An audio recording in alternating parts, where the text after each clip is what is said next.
साथियों, अब हमें भविष्य के लिए तैयार होना होगा। हमें नए आइडियाज पर काम करने की जरूरत है। आज कई ऐसे डोमेन्स उभर रहे हैं जो कल देश में इकोनॉमिक सिक्योरिटी और स्ट्रेटेजिक ऑटोनॉमी में अहम रोल निभाएंगे। एआई का उदाहरण हमारे सामने है। जो राष्ट्र एआई रिवॉल्यूशन में जितना आगे होगा, उसके पास उतना ही एडवांटेज होगा। भारत के लिए ये काम हमारे स्टार्टअप्स को करना है। और आप सबको मालूम होगा, फरवरी में एआई की ग्लोबल कॉन्फ्रेंस हमारे यहां हो रही है। एआई इंपैक्ट समिट हो रही है। वो आप सबके लिए भी बड़ा अवसर है। और मैं जानता हूं, इस काम में हाई कंप्यूटिंग कॉस्ट जैसे कितने चैलेंजेस हैं। इंडिया एआई मिशन के जरिए हम इनके सॉल्यूशंस दे रहे हैं। हमने 38,000 से अधिक जीपीयूज ऑन बोर्ड किए हैं। हमारा प्रयास है कि बिग टेक्नोलॉजी स्मॉल स्टार्टअप्स के लिए भी आसानी से उपलब्ध हो। हम ये भी सुनिश्चित कर रहे हैं कि इंडिजीनियस एआई भारतीय प्रतिभाओं द्वारा भारतीय सर्वर्स पर ही तैयार हो।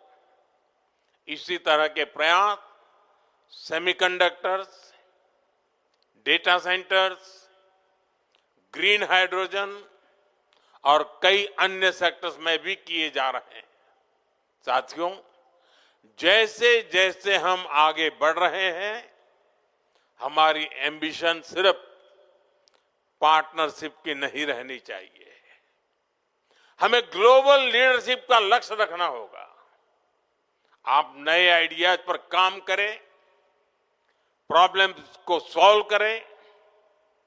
बीते दशकों में हमने डिजिटल स्टार्टअप में, सर्विस सेक्टर में काफी शानदार काम किया है। अब समय है कि हमारे स्टार्टअप मैन्युफैक्चरिंग पर ज्यादा ध्यान दें। हमें नए प्रोडक्ट्स बनाने होंगे। हमें दुनिया के बेस्ट क्वालिटी के प्रोडक्ट्स बनाने होंगे। टेक्नोलॉजी में भी यूनिक आइडियाज पर काम करके लीड लेनी होगी। भविष्य इसी का है। मैं आपको भरोसा देता हूं, आपके हर प्रयास में सरकार आपके साथ खड़ी है। मुझे आपकी क्षमता पर गहरा विश्वास है। आपके करेज, कॉन्फिडेंस और इनोवेशन से भारत का भविष्य शेप ले रहा है। पिछले 10 वर्षों ने देश की क्षमताओं को साबित किया है। हमारा लक्ष्य होना चाहिए, आने वाले 10 वर्षों में भारत नए स्टार्टअप ट्रेंड्स और टेक्नोलॉजी में दुनिया का नेतृत्व करे।